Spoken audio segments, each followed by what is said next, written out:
Olá, pessoal, tudo bem com vocês? Então, agora eu vou resolver algumas questões do Enem com vocês, né? Na verdade, eu vou comentar algumas questões do Enem 2019 de Física.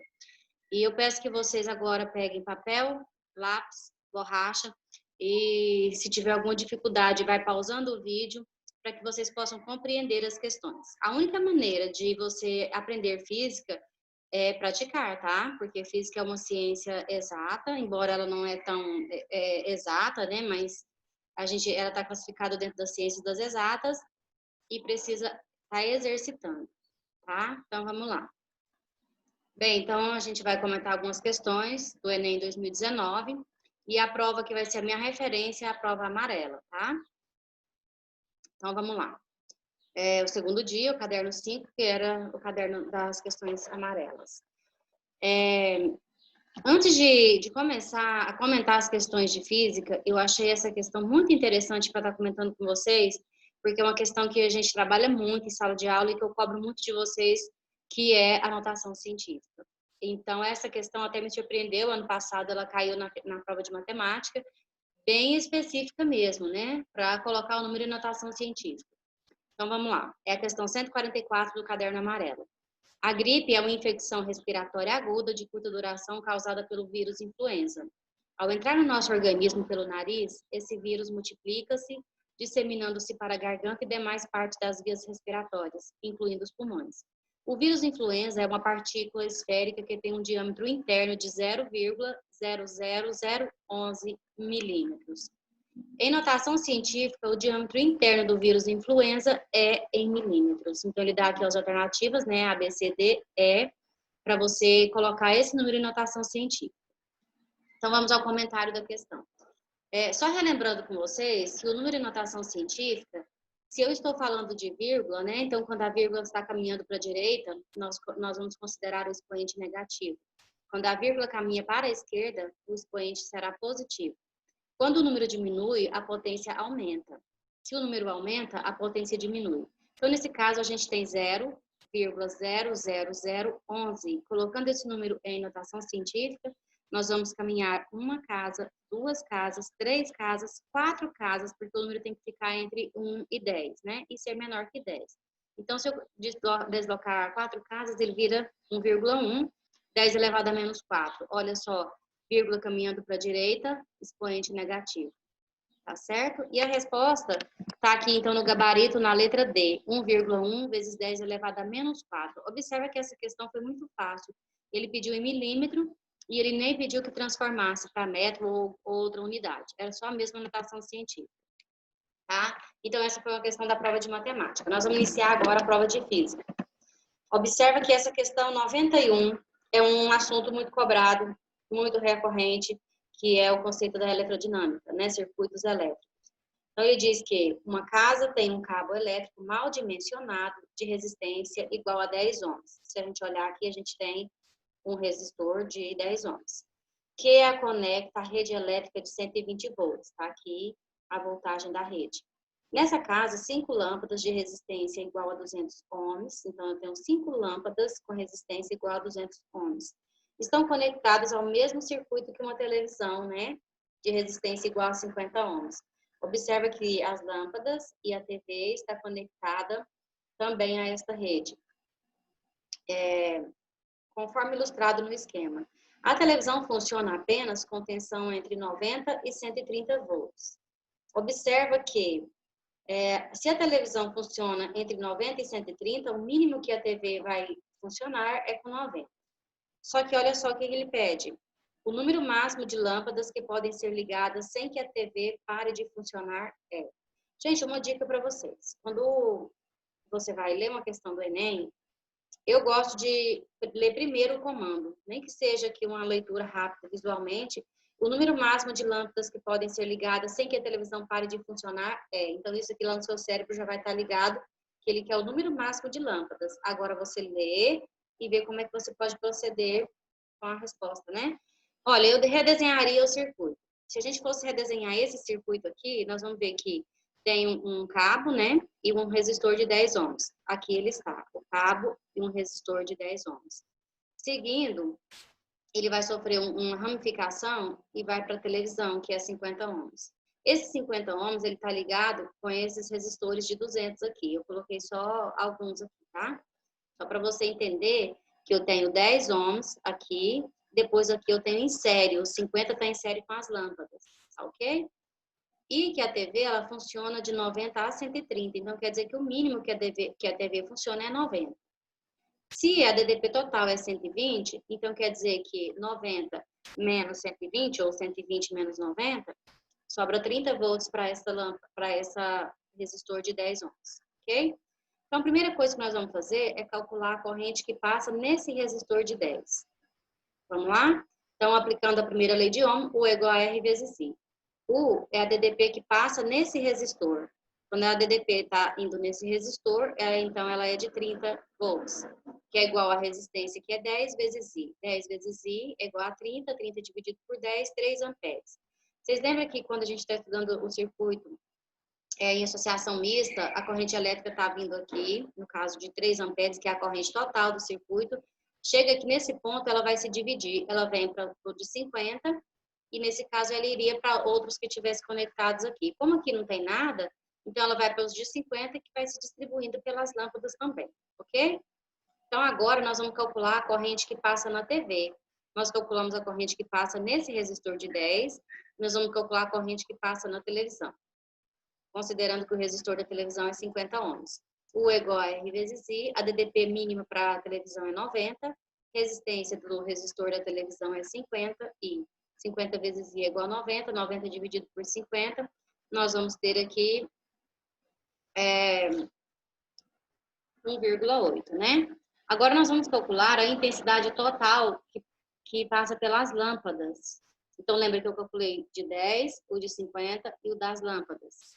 Só que nós vamos ver que eu tenho a DDP total é 3, que vai para a TV é 1,8. Então, sobrou para a lâmpada 1,2. 3 menos 1,8, 1,2 para alimentar todas as lâmpadas que eu tenho, para alimentar as 5 lâmpadas, certo? Só que nós vamos ver que a resistência equivalente das lâmpadas, todas elas estão em paralelo com a TV. Então, aqui, todas elas estão em paralelo com a TV. Nós vamos calcular a resistência equivalente das lâmpadas. U é igual a resistência equivalente vezes I. A DDP, que está conectada à televisão e às lâmpadas, é 90 volts. Então, 90 é resistência equivalente vezes I, resistência equivalente, que é igual à intensidade de corrente que passa pelas lâmpadas, que é 1,2, que é igual a 90. Resistência equivalente vai ser 90 dividido por 1,2, 75 ohms. Então, 75 ohms estão distribuídas em quantas lâmpadas? Quer dizer que eu tinha 75 ohms para ser distribuída nas lâmpadas. E eu preciso saber que essa resistência, ela vai conseguir alimentar quantas lâmpadas? É isso que a gente vai ver. Tinha 5, mas a problemática traz o seguinte: quantas lâmpadas eu posso ligar para que a TV continue funcionando? Então, com as 5 lâmpadas ligadas, eu não conseguia funcionar a TV, porque ela funciona só até 90 volts, né? No mínimo 90 volts. Então, nós vamos fazer aqui, ó, resistência equivalente é igual a resistência de cada lâmpada dividido pelo número de lâmpadas. A resistência equivalente de todas as lâmpadas seria 75. A resistência de cada lâmpada é 200. E o número de lâmpadas que eu consigo conectar para eu obter 75 seria 2,7 lâmpadas. Como a alternativa aqui, ó, ela não traz 2,7, o número máximo de lâmpadas, então seria 2, né? Porque 2,7 eu não tenho aqui. Se eu colocasse 3 lâmpadas, a TV já não ligaria. Então, o gabarito correto desta questão seria a letra B. Tá? Certinho? Vamos para a próxima questão. As redes de alta tensão para a transmissão de energia, esta é a questão 95 do caderno amarelo. Elas geram um campo magnético variável suficiente para induzir corrente elétrica no arame das cercas. Tanto os animais quanto os funcionários das propriedades rurais ou das concessionárias de energias devem ter muito cuidado ao se aproximarem de uma cerca quando esta estiver próxima a uma rede de alta tensão, pois se tocarem no arame da cerca poderão sofrer choque elétrico. Então, aqui é muito simples, né? Vocês já ouviram falar que é perigoso construir embaixo de redes de alta tensão, cerca elétrica também não pode ser instaladas embaixo de rede de alta tensão. Por quê? Nós já estamos estudando lá, aqui agora, o que é um condutor retilíneo, no caso um fio, ele gera ao redor desse condutor um campo magnético, que por si só gera também um campo elétrico. Então, embaixo da rede de alta tensão é gerado um campo magnético que, por consequência, também é gerado um campo elétrico. Se a cerca estiver debaixo da rede de alta tensão, a cerca vai ficar eletrizada devido a esse campo magnético que é gerado pelo condutor retilíneo, que a gente está vendo aqui agora no eletromagnetismo. Então, qual a maneira de eu minimizar os efeitos do choque causado nessa cerca? Se uma pessoa ou um animal tocar nessa cerca debaixo da rede de alta tensão, vai sentir um choquezinho, até um barulhinho.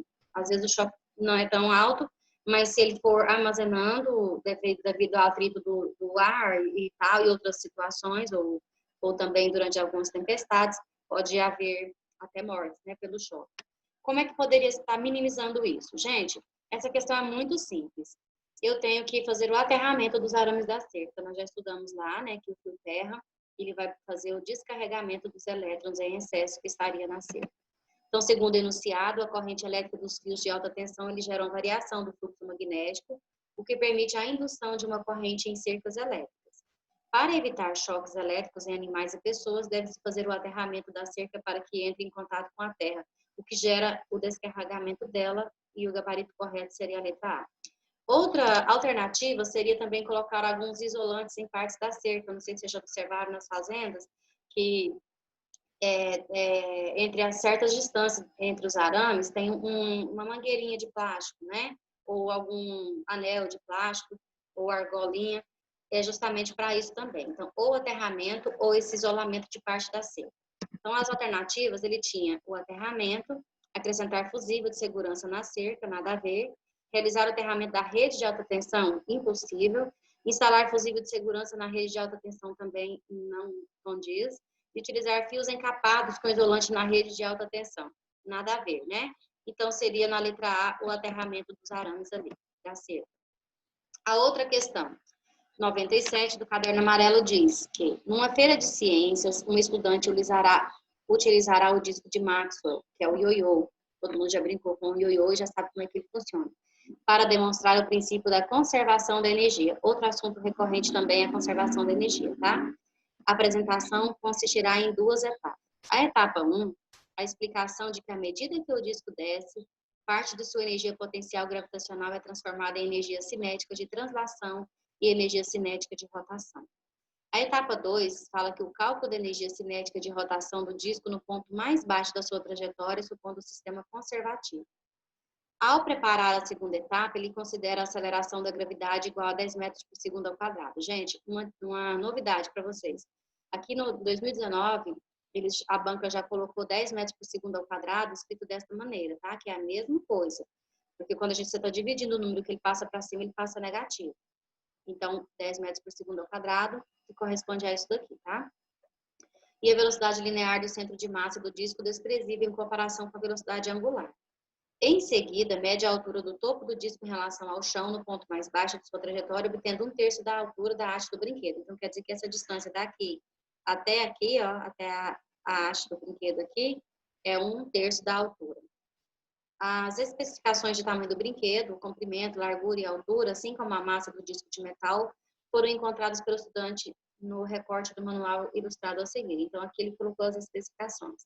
A base é de metal, o tamanho, comprimento, largura e altura estão especificados aqui, e a massa do disco seria 30 gramas, ok? Aqui, o resultado do cálculo da etapa 2 em joules é...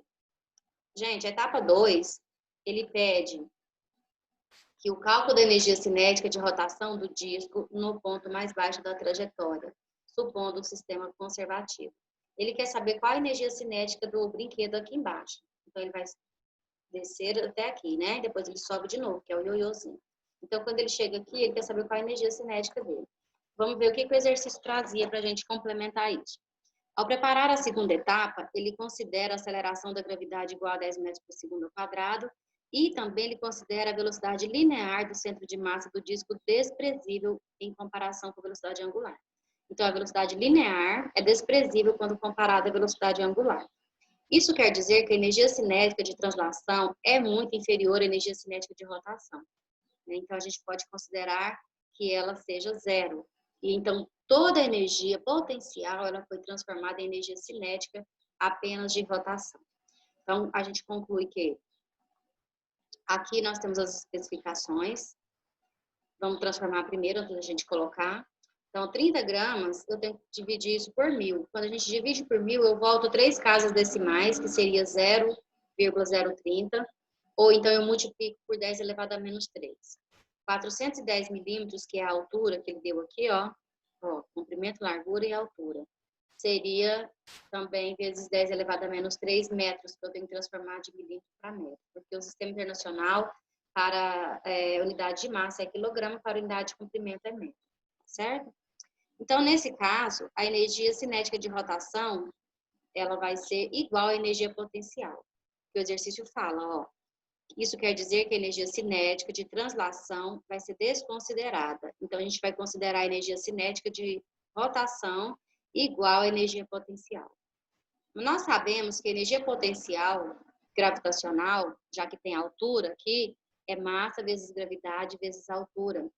Então, nós podemos fazer que a energia potencial, a massa do brinquedo, que é 10 vezes 10 elevado a menos 3. Se você quiser colocar 0,030, também pode. Vezes a gravidade, que é 10, que o exercício pediu para considerar. Vezes a altura. A altura aqui do brinquedo seria a altura total 410 vezes 10 a menos 3 metros. Só que ele quer até a haste do brinquedo aqui, ó, até essa altura. Então, eu tenho que é 2/3 de H vezes a altura total.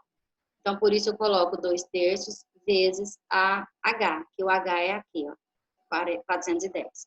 Colocando aqui, então, nós vamos ter que a energia potencial, eu posso simplificar o 30 com o 3, vai dar 10. 10 vezes 2 é 20, vezes 410, né? E aqui vai dar, eu posso fazer 10 vezes 10 elevado a menos 3, vezes 10 também. Não, vamos fazer as potências, fica mais rápido. Então, ficaria 10 vezes 10 elevado a menos 3, dá 10 elevado a menos 2, vezes 10 elevado a menos 3, 10 vezes 10 elevado a menos 3, 10 elevado a menos 2, vezes 10, vezes 10 elevado a menos 3, que daria 10 elevado a menos 4, tá? E aqui 2 vezes 410, 820. Agora, novamente, eu preciso colocar em notação científica, porque a resposta lá está em notação científica. Então, eu volto uma, volto duas. Quando eu diminuir o número, a potência aumentou. Então, 10 a menos 4 aumentou para 10 a menos 2. O número negativo, ele aumenta aproximando de zero.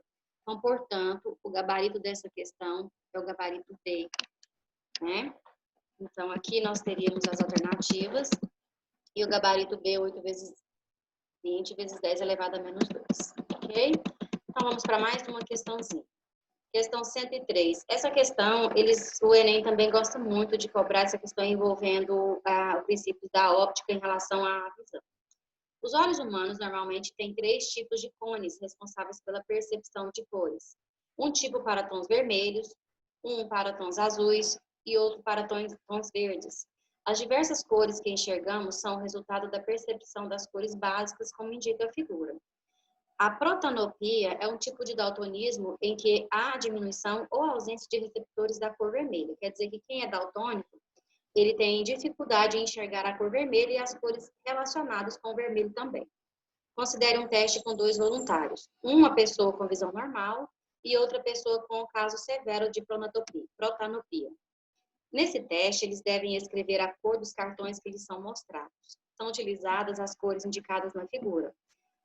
Para qual cartão os 2 voluntários identificarão a mesma cor? Gente, essa questão aqui é só uma questão de interpretação de gráfico, né?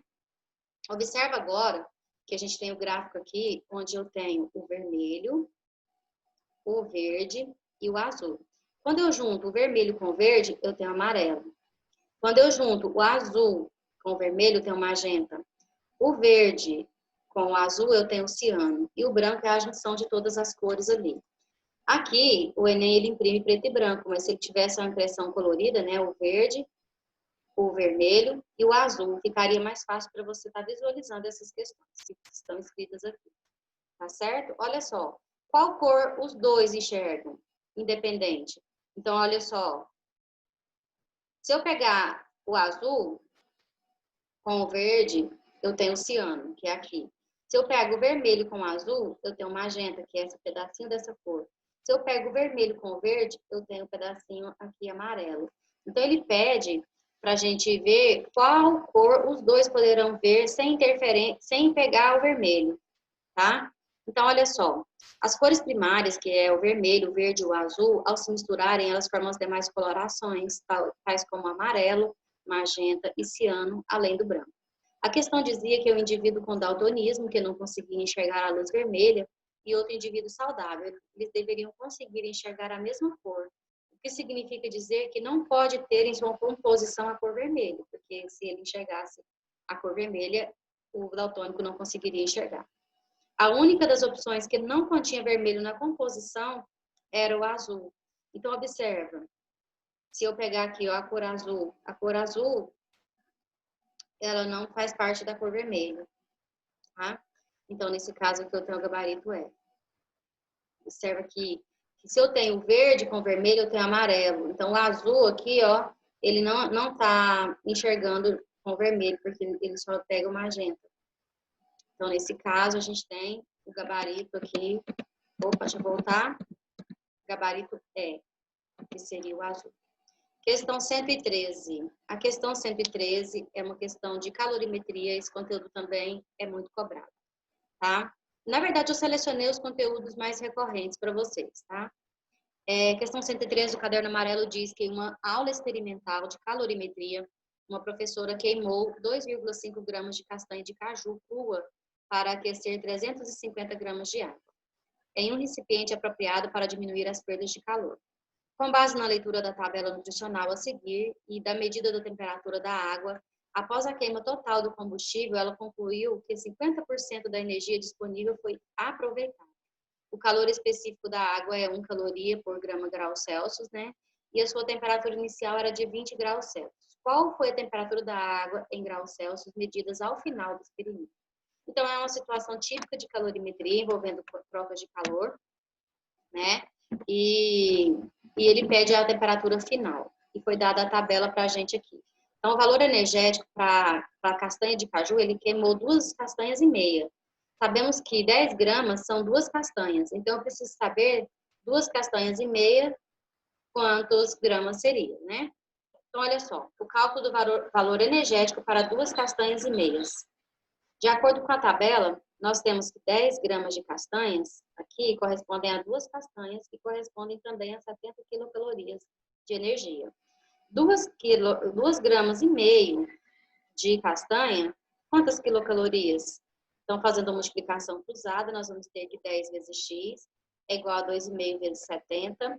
10x é igual a 2,5 vezes 70 é 175, dividido por 10, vamos encontrar 17,5 quilocalorias fornecidas nessas 2 gramas e meia de castanhas, certo? Só que o exercício fala que só foi aproveitado 50% dessa energia. Então, nessas condições, eu preciso fazer 50% de 17,5. Toda vez que eu tenho 50%, eu tenho a metade. Então, eu vou dividir 17,5 vezes 2. Ou, se você quiser também fazer 17,5 vezes 50%, vai dar o mesmo valor. Então, eu tenho 8,75 quilocalorias. A unidade fundamental de caloria, de energia, seria cal, que é a quantidade de calor medida em calorias. Então, para transformar de quilocalorias para calorias, eu multiplico por 1.000, que eu teria 8.750 calorias. Energia esta que servirá para aquecer a água. Então, esta é a energia, ok? Que é o valor de Q. Então, esta energia que o exercício está procurando para a gente calcular essa temperatura final é igual a calor específico, que é a quantidade de calor, que é igual a massa vezes calor específico vezes variação de temperatura. A quantidade de calor, então, é 8.750 calorias. A massa foi 350, fornecida pelo exercício. 1 é a quantidade de calor específico da água. E ΔT é a variação da temperatura, certo? É o que a gente vai encontrar agora. 350 vezes 1 vezes ΔT, que é igual a 8.750. A gente vai dividir isso por 350, quer dizer que a variação de temperatura foi 25 graus Celsius. Mas nós sabemos que ele está pedindo a temperatura final. A temperatura inicial era 20. Então, quer dizer que a temperatura final atingida foi 25 mais 20. Se a inicial era 20, a variação foi 25. Então, a gente vai encontrar 45 graus Celsius na temperatura final, gabarito C. Tá bom? Vamos a mais uma questão. Essa questão ela foi bem discutida. E, embora uma questão muito simples, ela tem um lance aqui que eu vou mostrar para vocês. Slackline é um esporte no qual o atleta deve se equilibrar e executar manobras estando sobre uma fita esticada. Para a prática do esporte, as duas extremidades da fita são fixadas de forma que ela fique a alguns centímetros do solo. Quando um atleta de massa igual a 80 kg está exatamente no meio da fita, que faltou emendar aqui, né? Essa se desloca verticalmente, formando um ângulo de 10 graus com a horizontal. Então, quer dizer que ela vai formar um ângulo, a fita deslocou aqui fazendo um ângulo de 10 graus aqui com a horizontal. Como esquematizado na figura. Esse esquematizado também ficou fora aqui, desconfigurado. Sabe-se que a aceleração da gravidade é igual a 10 metros por segundo ao quadrado, que o cosseno de 10 graus é 0,98 e o seno de 10 graus é 0,17. Se ele deu as informações, vamos ficar atento que a gente vai precisar usar alguma coisa aqui. Ele pede qual é a força que a fita exerce em cada uma das árvores por causa da presença da atleta. Gente, se eu tenho uma fita amarrada em duas árvores, ou uma corda ou um fio, eu tenho força de tração. Então, vamos fazer um redesenho aqui. Observa que se está amarrado, se tem fio ou corda, tem força de tração. A força de tração atua aqui em sentido contrário, tanto aqui para a direita e aqui para a esquerda, certo? E para baixo, se ela está apoiada, eu tenho a força-peso também impulsionando a moça para baixo aqui, a atleta, certo? Então, nós vamos decompor essas forças. Observa que agora, eu fazendo o desenho aqui, eu tenho a árvore estaria aqui. Então, eu tenho tração aqui, força-peso para baixo. E um ângulo aqui, fazendo com horizontal, 10 graus, que seria o ângulo formado aqui, entre a cordinha e onde ela estava e a posição que ela ficou. Então, nós vamos ter aqui 2t e y. Quando eu vou decompor aqui, eu vou imaginar um eixo y e um eixo x, e esse seria o valor de t. Eu vou decompor a força de tração. O ângulo aqui seria 10 graus. Aqui eu tenho tx e aqui eu tenho ty. Eu teria que fazer isso para esse t e para esse t também. Mas como a força é a mesma, a distância aqui está no meio, então quer dizer que uma força vai anular a outra. Basta eu fazer para um que eu já tenho o mesmo valor da outra. Ok? Então, nós vamos lá. 2ty, que eu tenho aqui, né? 2ty, quando a gente vai decompor a força, então eu tenho ty, que é igual a t, que seria essa linha aqui, vezes o seno de θ. Então, esse é conteúdo lá do primeiro ano, onde a gente estuda as leis de Newton, terceira lei de Newton. Quando a gente vai decompor as forças no eixo y e no eixo x também. Então, eu tenho aqui 2ty, porque eu tenho duas vezes a tração no eixo y, é igual a força-peso. Que essas duas forças aqui, elas estão equilibrando com a força-peso. Então, TY é igual a T vezes seno de θ. Ok? Então, vamos continuar. 2TY é igual a força-peso. 2TY, o TY, então, é igual a T vezes seno de θ. Só que eu tenho 2TY. Então, eu vou colocar aqui, ó, que 2 vezes o T seno de θ é igual a força-peso, que é massa vezes a gravidade, tá? Se tiver dúvida, volta, pausa o vídeo um pouquinho e tenta compreender. A gente só vai resolver isso agora. 2 vezes T, que é igual ao seno de 10 graus a 0,17, a massa da atleta era 80, a gravidade 10. Então, nós vamos fazer 2 vezes 0,17 é 0,34T, 80 vezes 10, 800, dividido por 0,34, 2.400 newton. Lembrando que, novamente, a resposta está em notação científica. Vamos voltar. 1, 2, 3. Quando eu venho voltando, a potência é para a esquerda, a potência é positiva. 2,4 newtons, o gabarito aqui seria a letra D. Vamos para mais uma questãozinha. Questão 120, essa questão ela foi muito fácil, tá? Embora você pode achar que ela é mais complicada, mas é só uma questão de interpretação. Então, na madrugada do dia 11 de março de 1978, parte de um foguete soviético reentraram na atmosfera acima da cidade do Rio e caíram no Oceano Atlântico. Foi um belo espetáculo, os inúmeros fragmentos entrando em ignição devido ao atrito com a atmosfera brilharam imensamente enquanto cortavam o céu. Mas se a reentrada dele tivesse acontecido alguns minutos depois, nós teríamos uma tragédia, pois a queda seria na área urbana do Rio de Janeiro e não no oceano. De acordo com os fatos relatados, a velocidade angular do foguete em relação à Terra no ponto de reentrada era... Gente, olha só. Aqui, eles soltaram o foguete, ele reentrou na atmosfera, bem próximo aqui à cidade do Rio de Janeiro. Como a gente tem um eixo de rotação da Terra, então a Terra está fazendo um giro, então quer dizer que no momento que foi lançado aqui, alguns minutos depois, ela caiu aqui no oceano.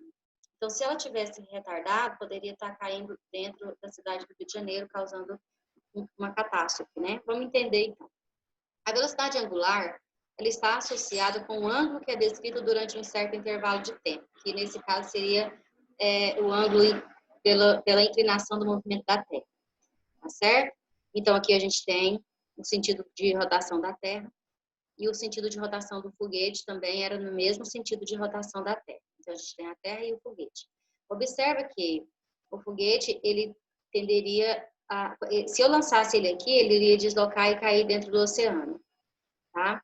Se eu jogasse ele no oceano, ele iria deslocar e cair talvez aqui no continente aqui já. Agora, observa que a tendência é que a cidade do Rio de Janeiro e o Oceano Atlântico se desloquem para a direita.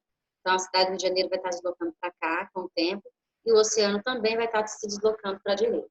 Se o foguete entrasse com a mesma velocidade angular que a cidade do Rio de Janeiro, ele iria cair em cima do Rio de Janeiro, né?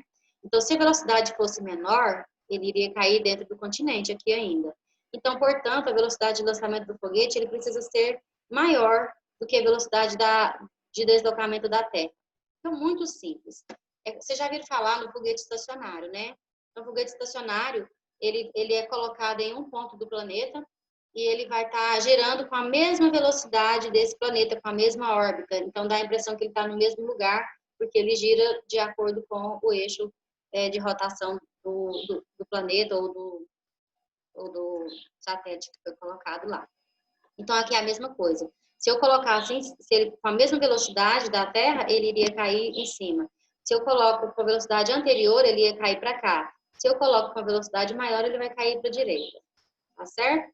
Então, portanto, o gabarito B seria a resposta correta da questão ali, onde ele fala que gabarito B, a velocidade tem que ser superior à da Terra e também no mesmo sentido da Terra. Se tivesse sentido contrário, ele poderia cair aqui dentro do continente. Ok? Próxima questãozinha. Em 1962, um jingle, que é uma vinheta musical criado por Heitor Carillo, ele fez tanto sucesso que se extrapolou as fronteiras do rádio e chegou à televisão ilustrado por um desenho animado. Nele, uma pessoa respondia ao fantasma que batia em sua porta, personificando o frio, que não o deixe entrar, pois não abriria a porta e compraria lãs e cobertores para aquecer sua casa. Apesar de memorável, tal comercial televisivo continha incorreções a respeito de conceitos físicos relativos à calorimetria. Gente, olha só, para solucionar essas incorreções, deve-se associar à porta e aos cobertores, respectivamente, as funções deles. Então, essa aqui é uma historinha que acontece o seguinte: o frio bate na porta, toque, toque, toque, quem bate? É o frio. Então, a pessoa vai, fecha a porta e compra cobertores para aquecer a casa, para não deixar o frio entrar, tá? E aí ele fala que é um conceito errado diante da calorimetria. Vamos ver o que que é. Então, a porta e os cobertores, respectivamente, quer dizer nesta ordem, qual a função da porta e qual a função do cobertor. Então, vocês acham que a porta vai aquecer a casa e o cobertor aquece os corpos? A porta evita a entrada do frio na casa e o cobertor evita a entrada de frio nos corpos. Minimizar a perda de calor pela casa e pelos corpos. Diminuir a entrada do frio na casa e aquecer os corpos. Aquecer a casa e reduzir a perda de calor pelos corpos. Então, essas são as alternativas. E vamos a alguns conceitos aqui. Então, lá na calorimetria, nós temos o conceito de calor. Calor é energia em trânsito. O calor é a energia transferida de um corpo com maior temperatura para um corpo de menor temperatura. Então, quem anda, quem se desloca é o corpo mais quente, é o corpo de maior temperatura para um corpo de menor temperatura. Teoricamente, o frio não entra, ele não sai, ele não se desloca. Então, se a gente está em casa, eu abro a porta e falo, vamos fechar a porta para o frio não entrar. Então, o frio não entra. O que acontece? É o calor que está dentro da casa é que sai. Então, sempre, esse conceito vai ser muito cobrado para vocês. Calor é energia em trânsito. Trânsito quer dizer movimento. É a energia do calor é que vai movimentar. Frio não se movimenta. O deslocamento acontece sempre do corpo mais quente para o corpo mais frio. Foi esse desenho que eu coloquei para vocês, representando o corpo mais quente e o corpo mais frio. O corpo mais frio recebe calor e o corpo mais quente perde calor. Agora vamos ver a função das lãs e dos cobertores. As lãs e os cobertores, eles não aquecem os corpos. Então, quando a gente está com frio e coloca uma blusa de lã, eu não estou aquecendo meu corpo, eu estou prevenindo, eu estou diminuindo, eu estou impedindo que o calor do meu corpo saia para o meio ambiente. E quando eu perco o calor, eu sinto frio, né? Nosso corpo, ele trabalha com a temperatura em torno de 37 graus, 36,8, 37 graus. Então, nosso corpo ele tem uma temperatura mais quente do que a temperatura ambiente, normalmente, né? Que agora está um calor louco. Mas, normalmente, considera-se que a temperatura ambiente é 25 graus. Então, nosso corpo está mais quente, a gente coloca a blusa, vai pedir que o calor saia e a gente fique mais aquecido. Então, as lãs e os cobertores não aquecem os corpos. Eles apenas impedem ou dificultam a perda do calor.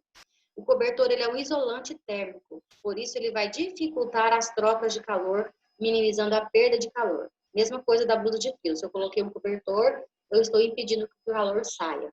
Observa aqui, ó, imagine que eu tenho um corpo, está quente. Se eu colocar um cobertor aqui em cima, ou uma blusa de frio aqui em cima, o que vai acontecer aqui? Ele vai fazer com que o calor permaneça aqui nessa superfície e não saia, tá? Então, a segunda lei da termodinâmica, ela afirma que o fluxo natural do calor é sempre do corpo de maior temperatura para o de menor. Não pode ocorrer o contrário. Portanto, isso acontece também de forma espontânea. E para minimizar as trocas de calor, comumente se utiliza materiais mal condutores ou isolantes térmicos que evitam as trocas de calor entre meio e corpo. É muito importante que vocês compreendam esses conceitos de calor aqui, essas trocas de calor. Volta depois aqui e estuda isso, tá? Quais as funções, então, lá na questão? Da porta. A porta evita que a casa perca calor para o ambiente. E o cobertor evita a perda do calor do nosso corpo para o meio ambiente. Tá certo? Então, nesse caso aqui, nós vamos ter o gabarito C. Vamos voltar lá? O gabarito C. A porta minimizar a perda de calor pela casa e pelos corpos. E o calor minimizar a perda de calor pelos corpos. Tá certo? Vamos para mais uma questãozinha. Quando se considera a extrema velocidade com que a luz se espalha por todos os lados, e que quando vem de diferentes lugares, mesmo totalmente opostos, os raios luminosos se atravessam uns aos outros sem se espalharem, compreendendo-se que quando vemos um objeto luminoso, isso não poderia ocorrer pelo transporte de uma matéria que venha do objeto até nós, como uma flecha ou uma bala atravessa o ar, pois certamente isso repugna bastante a essas duas propriedades da luz, principalmente a última. Então, aqui fala que se um feixe luminoso ele atravessa outro feixe luminoso, ele acontece sem interferência do outro. Um não interfere na propagação do outro, tá? Por quê? Porque a onda, a luz é considerada uma onda. E a onda não transporta partícula. Aí ele fala que se a luz transportasse matéria, nesse momento que um feixe de luz encontrasse com o outro, e considerando a luz sendo matéria, ia acontecer um colapso. Imagina uma bala encontrando com outra bala. O que iria acontecer? Ou uma flecha encontrando com outra flecha. Iria quebrar, iria romper e um iria interferir no segmento da outra, tá? Então, nesse caso, a luz, ela atua como onda. O texto contesta a concepção acerca do comportamento da luz. Vamos ver o que ele fala lá. O princípio ondulatório da luz é o que ele contesta, né? Aliás, ele contesta o princípio corpuscular e considera o princípio ondulatório da luz. Então, lá no princípio ondulatório da luz, os raios luminosos se atravessam uns aos outros sem se atrapalharem. Isto é o princípio da independência dos raios luminosos. Observa que vocês já viram quando tem holofotes que vai estar sinalizando festas, a gente percebe que um feixe de luz, ele não se comunica com o outro, é independente, né? Então, esse trajeto, ele seguiu independente desse outro aqui. Isso é o princípio da independência dos raios luminosos. E esse é um dos princípios da óptica também.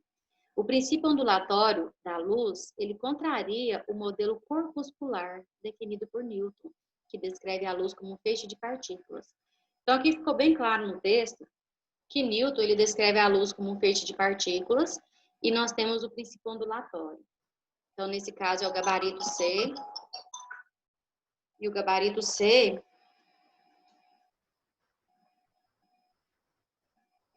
ele fala que, vamos voltar lá na alternativa C, o modelo corpuscular definido por Newton, que descreve a luz como um feixe de partículas. Então, na letra A, ele falava que ele contrariava o entendimento de que a luz precisa de um meio de propagação, difundido pelos defensores da existência do éter. Nada a ver. O modelo ondulatório da luz, para o qual considera a possibilidade de interferência entre feixes luminosos. Não, o modelo ondulatório da luz, ele não considera a possibilidade de interferência dos feixes luminosos, considera que os raios são independentes. A letra C, o modelo corpuscular definido por Newton, que descreve a luz como um feixe de partículas. Letra D, a crença na velocidade infinita da luz, defendida pela maioria dos filósofos gregos. Nada a ver. A ideia defendida pelos gregos de que a luz era produzida pelos olhos. Então, a letra C seria a resposta correta. Mais uma questãozinha para a gente estar discutindo aqui. Essa questão ela foi bem discutida na época. Ela diz que a agricultura de precisão ela reúne técnicas agrícolas que consideram particularidades locais do solo ou lavoura a fim de otimizar o uso de recursos. Uma das formas de adquirir informações sobre essas particularidades é a fotografia aérea de baixa altitude realizada por um veículo aéreo não tripulado, que é o VANT, né? Um aviãozinho para tirar as fotos aéreas para fazer mapas, fotografias aéreas, né? Na fase de aquisição, é importante determinar o nível de sobreposição entre as fotografias. A figura ilustra como uma sequência de imagens é coletada por um VANT e como são formadas as sobreposições frontais. Aqui ele fala que o operador do VANT ele recebe uma encomenda na qual as imagens devem ter uma sobreposição frontal de 20% em um terreno plano. Para realizar a aquisição das imagens, seleciona-se uma altitude H fixa de voo de 1.000 metros, a uma velocidade constante de 50 metros por segundo. Lembra que eu falei que mudou, né? Isso daqui. É a mesma coisa. S elevado a menos 1 é a mesma coisa de por segundo. A abertura da câmera fotográfica do VANT também, ele considera que é 90 graus e ele pediu para a gente considerar a tangente de 45 igual a 1. Com que intervalo de tempo o operador deve adquirir duas imagens consecutivas? Então, vamos voltar aqui, ó. Nós temos aqui o esquema. Então, aqui eu tenho a altura de voo, que seria 1.000 metros, né? O avião está sobrevoando aqui. E esse avião, ele quer saber qual é o intervalo de tempo para ele tirar uma foto e depois ele repetir essa foto e tendo esses 20% aqui de sobreposição. Ó, tá vindo aqui, ele tirou uma foto. Depois ele vem aqui, ele tira outra foto. E aqui eu tenho uma área de sobreposição, esse pedacinho aqui. Por que essa área de sobreposição? Ela é recomendada para que o terreno, as fotos fiquem sem perda, sem prejuízos. Porque imagine que ele tira exatamente nesse ponto e ele não consegue pegar exatamente esse ponto, então iria ficar falhas durante a foto. Então, os sistemas já são projetados aqui para descontar esses 20% de sobreposição entre uma foto e outra, até ele conseguir fazer um mapa plano ali do solo. Tá entendido? Então, vamos ver o que a gente tem que fazer. Ele deu um triângulo e nós vamos tentar descobrir qual o tempo que ele tem que tirar as fotos aqui para ver essa parte de sobreposição. A altura aqui, então, foi 1.000 metros, que ele já tinha colocado para a gente. Observa que aqui eu tenho um triângulo formado com um ângulo de 45 graus. Nesse caso, eu posso calcular a tangente desse ângulo para eu descobrir quem seria essa distância aqui. Ó. Eu tenho que descobrir, meninos, qual é a distância daqui até aqui. Na verdade, o que me interessa é a distância daqui desse ponto até esse ponto aqui, ó. E eu tenho que descontar essa outra. Então, eu quero saber qual o tempo que o avião vai fazer para te conseguir andar esse tempo aqui. Então, nós vamos considerar essa distância aqui. Quando eu considero essa distância, eu vou usar a tangente de 45, que é o cateto oposto, sobre o cateto adjacente. Então, nesse caso, o cateto oposto seria a altura, aqui, ó, 1.000 metros. E o cateto adjacente eu não tenho. Vamos encontrar, então, que o cateto adjacente vai ser 1 vezes o cateto adjacente é igual a 1.000. Agora, nós vamos ter, essa distância aqui é 1.000, certo? Eu estou na metade, então quer dizer que a distância daqui até o final do triângulo seria 1.000 também. Agora, então, eu tenho a distância do início até o final do triângulo formado, 2.000 metros. Só que eu tenho que descontar 20% disso. Então, vocês podem tirar mentalmente, ou fazendo a conta, 20% de 2.000. 0,20 vezes 2.000, que é igual a 400. Então, quer dizer que esse pedaço aqui, ó, que está de intersecção, que está sobrepondo, é 400 metros. Se eu tenho 2.000 tudo, menos esses 400, então quer dizer que a distância que eu quero daqui, ó, desse ponto, até o ponto onde inicia a interseção aqui dos dois, a sobreposição, eu tenho 1.600 metros. Agora é só aplicar a função da velocidade. Então, a função da velocidade vai ser ΔS sobre ΔT, velocidade média igual a 50, ΔS é 1.600 dividido por T. Vamos multiplicar cruzado, 50 vezes ΔT, que é igual a 1.600, vamos dividir por 50, tem 32 segundos. Se a gente voltar lá no exercício, nós temos o gabarito da letra B, onde eu tenho 32 segundos. Certo? Então, meninos, eu trouxe para vocês essas questões e eu vou deixar para vocês aqui alguns macetes e fórmulas. Essas aqui vocês vão pausar, se vocês quiserem tirar print, copiar ou imprimir, vou deixar disponível para vocês. Então, no movimento uniforme, eu tenho a função horária do sorvete, né, SS0 mais VT, e aqui é o significado de cada variável. Velocidade média, ΔS sobre ΔT, vincentar. Aceleração média, ΔV sobre ΔT. Movimento uniformemente variado, que é a função horária da posição. Vejo você mais atraente. Aqui é a função horária do movimento uniformemente variado também. Eu tenho S igual a S0 mais V0T mais meio de AT ao quadrado. Sentado no sofá, vejo TV até a meia-noite. Essa daqui, que é a equação de Torricelli, quando você não usa tempo. Vi você mais 2 amigos em um triângulo sentimental. Aí nós temos algumas outras aqui da dinâmica. Força igual a massa vezes aceleração. Física me assusta? Ou então física é massa? Aqui o peso. Peso igual a massa vezes a gravidade. Aqui você pode usar roupas PMG. Peso, massa vezes gravidade. Só lembrar da roupa PMG. Aqui nós temos o trabalho, no mesmo sentido da força, eu tenho o trabalho que é igual a força vezes deslocamento. Trabalho é foda. Aqui eu tenho, ou então, tô ferrado. Trabalho vezes força. Trabalho é igual a força vezes deslocamento, vezes o cosseno do ângulo, se tiver ângulo. Energia cinética, vocês vão usar muito também. Encontrei um meio de te ver. Encontrei um meio de te ver. Energia potencial gravitacional. Mingau gelado hoje. Aqui, quantidade de movimento. Quero muito você. Nós temos aqui na hidrostática também. Peguei dinheiro e gastei hoje, ó. Peguei dinheiro, gastei hoje. Aqui tem o que significa cada variável. A fórmulazinha do empuxo. Empuxo é devagar. Nós temos na calorimetria o quimacete, que é a equação fundamental da calorimetria. Capacidade térmica, que é o croquete. Nós temos a quantidade de calor latente, que moleza. E a equação dos gases perfeitos, geral dos gases perfeitos, que é Povotó igual a PVT, né? Ou então P1V1, que é igual a P2V2, dividido por Q2. Equação de Clapeyron, por você nunca rezei tanto. Aqui nós temos na óptica, aqui na frente, tá? A fonte ficou grande, N1 seno de 1 e N2 seno de R. Ficou junto, na frente aqui. Nem sempre irei, nem sempre retornarei. E nós temos essa aqui, que é a equação de Gauss. Essa aqui tinha que estar aqui embaixo, ó. Que é uma flor igual a uma pétala mais uma petalinha. Nós temos a velocidade de propagação das ondas, que é velocidade, comprimento de onda vezes frequência. Venha lamber ferida, porque esse aqui é o lambda, ou vamos lamber ferida. A eletrodinâmica, nós temos quantidade de carga, que é igual a variação de tempo vezes intensidade de corrente, ou então I, que é igual a Q sobre ΔT. Quero te iludir. U é igual a R vezes I, URI, né, que é a equação da primeira lei de Ohm. Potência é igual a R vezes I ao quadrado, por ti, I ao quadrado, ou então Q. A energia elétrica, que é potência vezes delta tempo, ele partiu para o trabalho.